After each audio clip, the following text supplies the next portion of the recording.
Greetings fellow Decepticons, Sandblaster 1987 here with another Power Rangers Mystic Force review. Today for a toy exclusive transformation for the Ranger team, I'll be looking at the Dragon Morphin Ranger.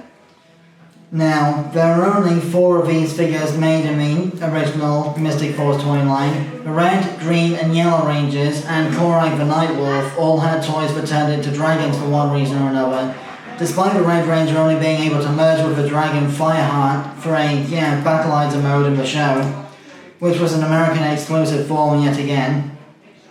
So, as you can see, he's a pretty well proportioned, semi-humanoid shaped dragon, with obviously the Ranger arms being the wings, with these fire effect parts coming out of them.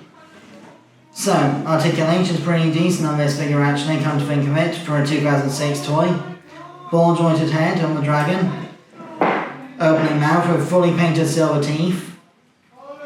You can technically use the transformation hinge as a means of looking up and such like as well in dragon mode.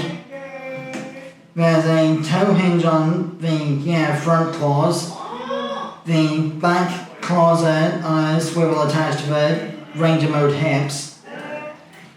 There's a universal shoulders and bicep swivel combination on the wings, which are part of the Ranger arms. No elbow on the Ranger arms sadly, but you do get a wrist swivel, which I'll reveal properly later in Ranger mode. And you can hinge out these flame effect parts to your liking. I prefer them fully extended for Dragon mode, but you can also kind of have them sort of halfway like this as if you were roosting somewhere, as some winged dragons tend to do in mythology and such. You can also use the knee joints of the Ranger mode to sort of create a bend in the tail. Same with the ankles of the Ranger mode feet here, where the sword is attached to be the pointy end of the tail.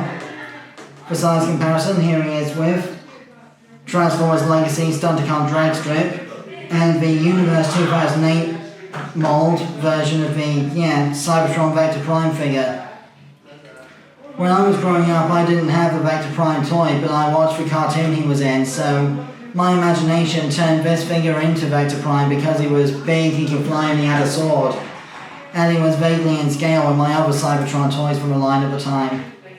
Imagination is great when you're about 8 or 9 years old, isn't it? So, to transform, or I suppose I should say morph, this figure into the red Mystic Ranger, what you want to do first is hinge back the dragon head like so, take off the sword, bring up the Ranger mode feet, split the legs, bring these dragon claws out of the way, then fold in the flame parts and rotate the wrist swivels, bring the arms down like so, same on both sides.